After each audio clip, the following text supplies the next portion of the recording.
Bienvenidos a un nuevo programa de Inversiones y Negocios. Hoy lo tenemos al contador y que realiza un máster en finanzas, José Nadef, que nos va a hacer un análisis sobre la coyuntura económica. Quédate ahí y disfruta de esta entrevista.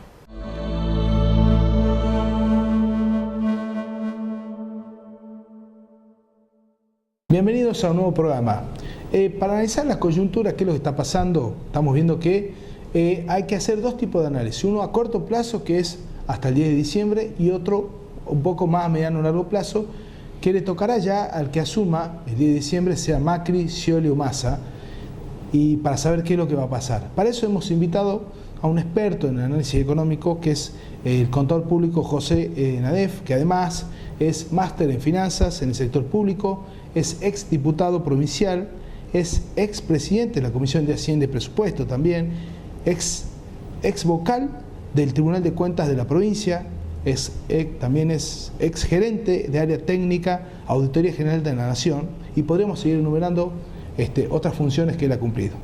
Pero bueno, acá está. ¿Qué tal, José? ¿Qué tal? Bienvenido al programa. Bueno, José, ¿cómo ves la situación, la coyuntura económica? Vamos a analizar primero en un corto plazo, hasta diciembre. ¿Cómo lo ves? Bueno, las dificultades que todos sabemos, se ha perdido el superávit fiscal, hoy el déficit es altísimo y lo peor es que se lo cubre con emisión monetaria.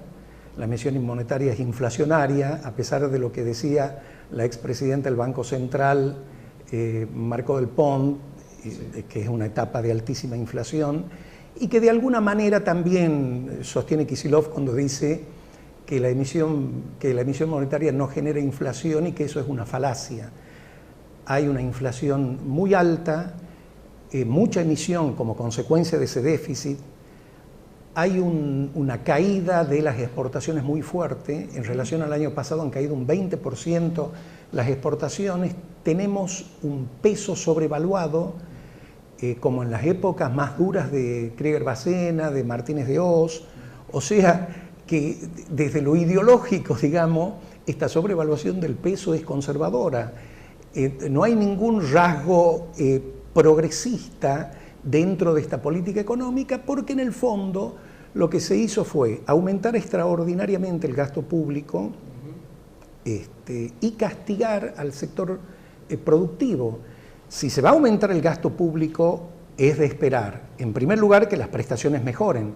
El gasto público ha pasado de un 28% del PBI a un 48%, es el consolidado, que incluye provincias, municipios y nación.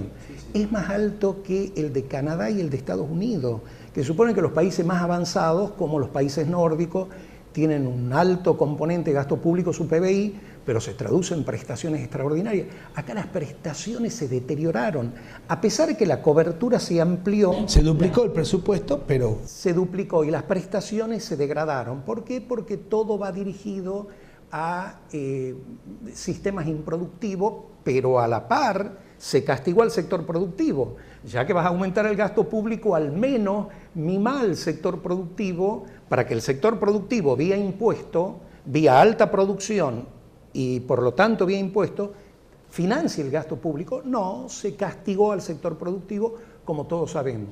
Y hoy se financia, en vez de a través de un sector productivo fuerte, a través del Banco Central, 20.000 millones mensuales está sobregirando el Banco Central sobre el presupuesto. Se estima que va a llegar a casi 200.000 millones, ¿no? Argentina tiene las menores reservas de Latinoamérica en relación al PBI. Las reservas argentinas son bajísimas, ha bajado de 54.000 millones de dólares. En aquel 2011, ¿te acordás? Con el swap, chino, etcétera.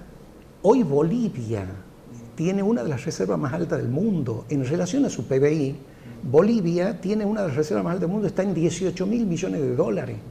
Todo esto repercute... De ellos solos, porque los 33.000 nuestros son de China, de los exportadores que no liquidaron, papeles y físico. ¿Cuánto hay, más o menos?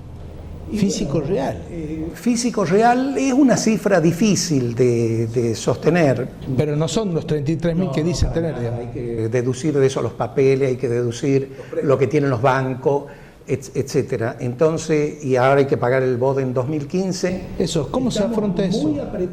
Estamos muy apretados, pero lo peor es que tampoco el sector productivo está funcionando. Vos que conocés el tema de la bolsa, sí. Si vos tomás la capitalización bursátil, por ejemplo, el Merval, sí, que es otro de los grandes temas que no se analizan, ¿por qué se está extranjerizando la economía argentina? Se ha ido a Sindar, dejó de cotizar en la bolsa, se fue a Alpargata, dejó de cotizar en la bolsa, la compraron los brasileros. Antes, cuando todos están yendo a Brasil, el 80% de las empresas están en Brasil. Las compra Brasil, y además otras se van a fabricar a Brasil, como Pirelli, como Barta, como Fate, como... Muchas empresas se han ido a fabricar a Brasil y bueno, y se ha ido deteriorando el sistema de mercado de capitales. Las empresas no tienen financiamiento en el mercado de capitales. La capitalización bursátil de Argentina, me parece, es 65.000 millones de dólares. La mitad de lo que es, la cuarta parte de lo que es Chile, la 20ª parte de lo que es el Bovespa. No existe. No existe. España está en 1.200.000 millones de dólares. Brasil en una cifra parecida. Chile en 240.000. La nuestra 65.000. Casi nada. Para seguir, ¿cómo ves en diciembre cualquiera de los candidatos va a tener que asumir? Sea Scioli, Massa, Macri. ¿Cuál pensás que sería el desafío de los primeros 6 meses? Vos sabés que el mercado de capital, el mercado te espera 6 meses y después descuenta. ¿Qué es lo que debería hacer el presidenciable a partir del 10 de diciembre? Te voy a decir algo que puede sonar llamativo, pero para mí la confianza en economía es mágica. Si el próximo gobierno genera credibilidad, es muy probable que se pueda salir rápido del cepo cambiario, que es... El cepo cambiario no es ni bueno ni malo, es ridículo. Es así, no tiene nada que ver con ningún manual de economía. Es como un capricho. Entonces, lo prohibido se va haciendo caro, pero el blue se va alejando. Entonces, yo creo que, como te decía, si es capaz el gobierno de generar confianza, se puede salir muy rápido del cepo. Los argentinos tienen en el exterior, no se sabe exactamente la cifra, pero entre 200 y 300.000 millones de dólares. Con un 10% que vuelva a la Argentina, es más de lo que realmente tiene el Banco Central. Solo con un 10% ya hay 20.000 millones de dólares para lidiar contra un reacomodamiento del precio del dólar. ¿Qué es lo que vos decías? Y eso se trae con confianza. En el próximo bloque quiero que hablemos ya de la cuestión provincial. ¿Ah? Sí, ¿cómo no? Vamos a un corte y ya volvemos.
Seguimos con el análisis de la coyuntura económica con el contador José Nadef. Bueno, José, muy interesante. Ahora te quiero bajar al plano provincial, que sé que manejas muy bien los números.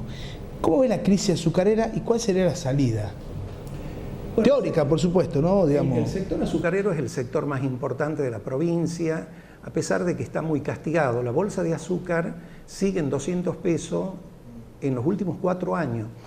Si vos calculás, si haces un análisis que tiene que ver con qué hubiera pasado si el precio del azúcar hubiera seguido el ritmo del índice de precios del consumidor, digamos el promedio Congreso privada, hubiera seguido,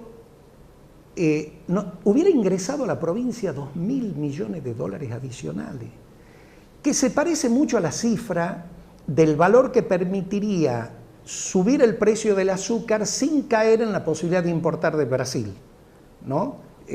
Por el sistema arancelario de defensa que tiene el Mercosur, el azúcar argentino. Se parece mucho.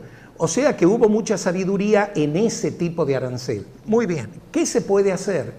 Yo creo que la situación es límite, sobre todo para los cañeros. Sigue en 200 pesos, se viene una producción muy grande. Lamentablemente, desde el 2011 está funcionando el tema del bioetanol. Pero ahora, Tucumán, el sector azucarero que producía el 100% del bioetanol, hoy solo está produciendo el 40%, porque el sector del maíz hoy se está llevando el 60% porque hizo inversiones en destilería. ¿Qué tendría que haber ocurrido? El gobierno provincial tendría que haber gestionado en los organismos mundiales, el Banco Mundial, el Banco Interamericano de Desarrollo, el desarrollo tecnológico, la instalación de destilería para la producción de bioetanol y también el tema de la cogeneración de electricidad. El Producto Bruto Azucarero, por ejemplo, de Brasil, el Producto Bruto Sucroalcoholero, para llamarlo mejor técnicamente, pasó en los últimos 8 años, se duplicó en valores de dólares. ¿Por qué? Porque hoy la cogeneración de energía en Brasil es el 16% del Producto Bruto Sucroalcoholero, se produce mucho más bioetanol que azúcar. En cambio, Tucumán sigue con una matriz vinculada al azúcar para mercado interno, inundado el mercado porque no se produce el suficiente bioetanol y empujados a exportar a un valor definitivo en pesos, exportación, de la bolsa de 100 pesos. Entonces con 100 pesos no ganan nada. ¿Qué pasa? Los ingenios están en crisis y empezó a caer el precio de las tierras cañeras. Entonces, porque los cañeros están en una crisis muy grave, yo lo que creo que hay que hacer es, aunque parezca populista, digamos, hay que darle un subsidio directo por bolsa de azúcar exportada para estimular la exportación y con ello suba el precio de mercado interno hasta que se le dé un incremento en el la salida de producción del bioetanol, digamos. Claro. O sea, voy a decir, como aliciente, un subsidio hasta que se pueda colocar la producción del bioetanol, porque en realidad el bioetanol en Brasil tiene más uso que acá en Argentina. O sea, allá, digamos, se sigue usando lo que es parecido al alconafta, que fue acá en algún momento, y acá no, digamos. Claro. Entonces, el gobierno nacional está dando, en el presupuesto de 2015, voy a hacer un seguimiento a los subsidios económicos, no sociales, 228.000 millones de pesos. No se puede destinar 500 millones de pesos para que la economía regional se salve la actividad azucarera. No significa nada. No significa nada. Tantas familias que dependen de la producción de azúcar, digamos, porque es la industria madre del norte argentino. Así es. Y con la instalación de las destilerías y con el mejoramiento de la cogeneración por año, Tucumán en 3 años, 4 años tendría 600 millones de dólares adicionales en la actividad.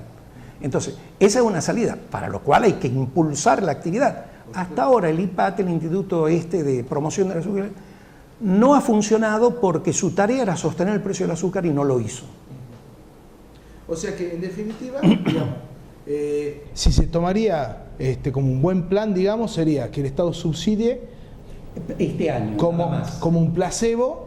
Pero hay que cambiar la dirección estratégica de la producción, hay que ir al bioetanol. Hay que ir al bioetanol y la cogeneración de energía. Bueno, excelente análisis, Pepe. Bueno, muchas gracias por tu participación en el programa. Te vamos a estar invitando nuevamente para hacer una lectura ya seguramente de el resultado de las elecciones. Ya seguramente vamos a tener un candidato y cómo ves el perfil y cuáles serían las funciones que debe tomar. Muchas gracias, Juan. Muchas gracias a vos. Vamos a un corte y ya volvemos.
momento esperado por vos en toda la semana, la columna del licenciado Eduardo Robinson.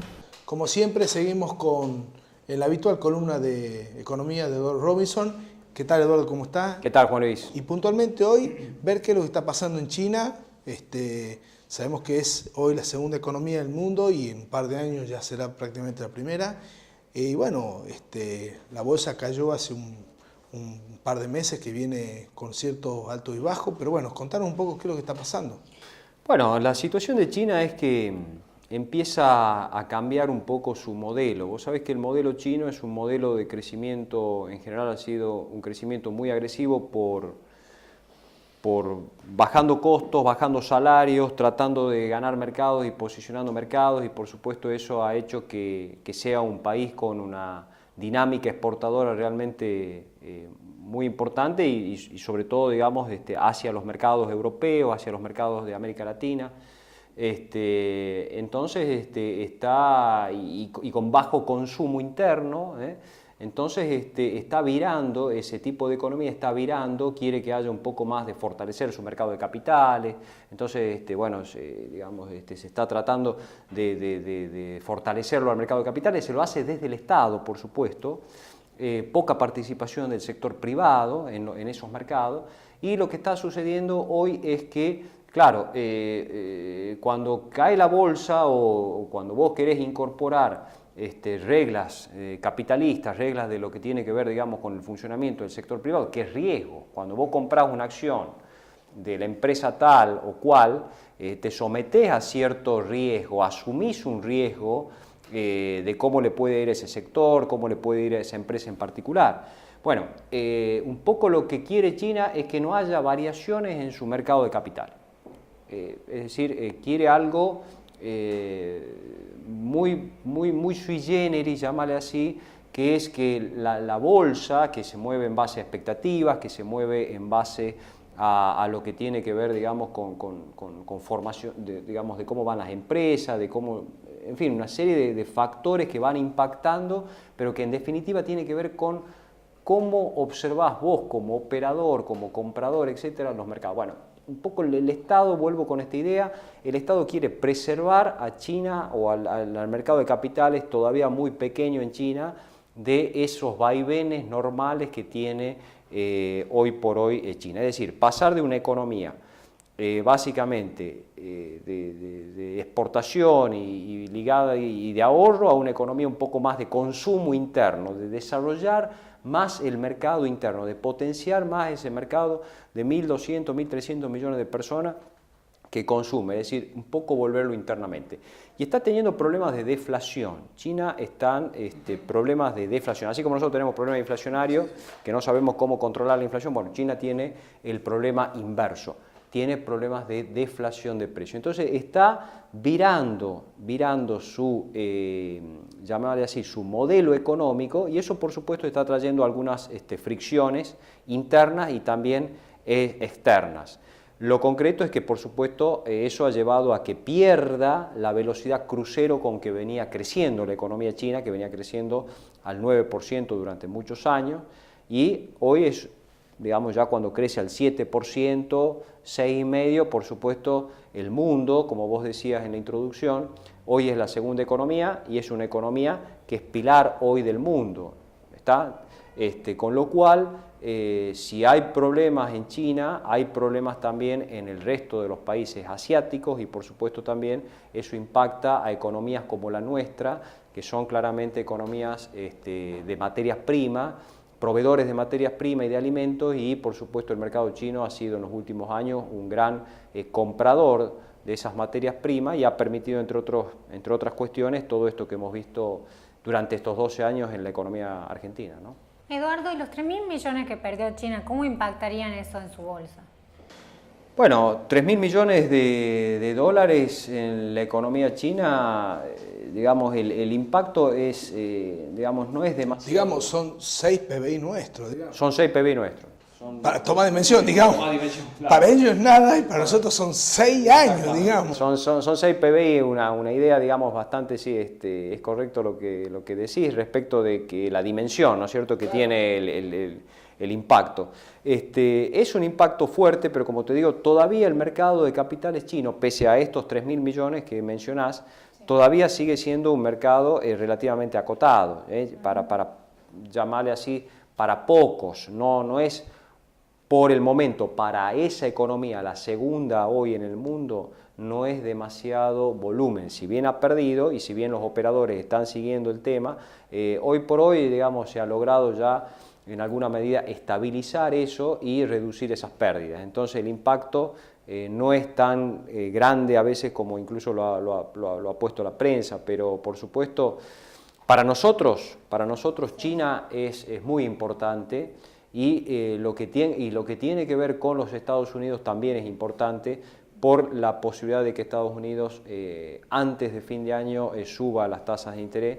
Entonces China, que con esto que decíamos de su cambio de modelo, su perspectiva, que va a llevar tiempo, no es de la noche a la mañana, y vamos a ver alguna volatilidad creo más en China por todos estos, entre comillas, experimentos, porque una cosa es hacerlo en un sistema capitalista donde las reglas de juego son las que mandan y otro es tratar de poner un mercado de capitales que tiene que funcionar con reglas capitalistas pero en una economía que es planificada. Entonces es como complicado todo ese armazón, pero bueno, lo van a hacer a los chinos, que no sabemos exactamente cómo va a funcionar el experimento, porque es complejo, digamos, cómo puede funcionar el experimento, pero entiendo que vamos a ver más volatilidad, o sea, no es que esté despejado totalmente el horizonte. Vamos a ver más movilidad, 3.000, 4.000 millones, con impacto, menos impacto. Por supuesto eso, como decíamos, va a estar en alguna medida también sujeto a qué va a hacer Argentina a partir de diciembre. Si va a decir volver al mundo o aislarse más. Ahí vamos a tener las opciones, ¿no? Eso es un poco la cuestión. ¿Cuánto afectaría nuestra economía? Tal cual. Si sigue tan aislado, más aislado. Más aislado, menos aislado, o sea, siempre vos vas a tener costos y beneficios, el del aislamiento o no. Estar muy aislado implica que se puede caer el mundo y a vos te va a impactar relativamente poco. Algún día vas a decir, che, se cayó el mundo. O estar como a los flujos internacionales, expuesto, digamos, a todo lo que tiene que ver con los vaivenes internacionales, también tiene sus costos y tiene sus beneficios, como todo, y siempre hay que evaluar las políticas públicas. Ojo, nos guste o no, estamos en una economía globalizada, interconectada, siempre por algún canal tenés algún golpe o algún beneficio, pero en la medida en que Argentina se mantenga relativamente aislada, pueden perder 3.000, 4.000 millones, que para nosotros es un impacto, pero relativamente acotado, ¿no? Bueno, Eduardo, muchas gracias por favor. Por tu análisis. Por favor. Seguramente vamos a estar viéndolo nuevamente para seguir analizando qué es lo que pasa en la economía nacional y en la economía mundial. Va a ser un gusto. Muchas gracias. Vamos a un corte y ya volvemos.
Lamentablemente llegamos al final de este increíble programa.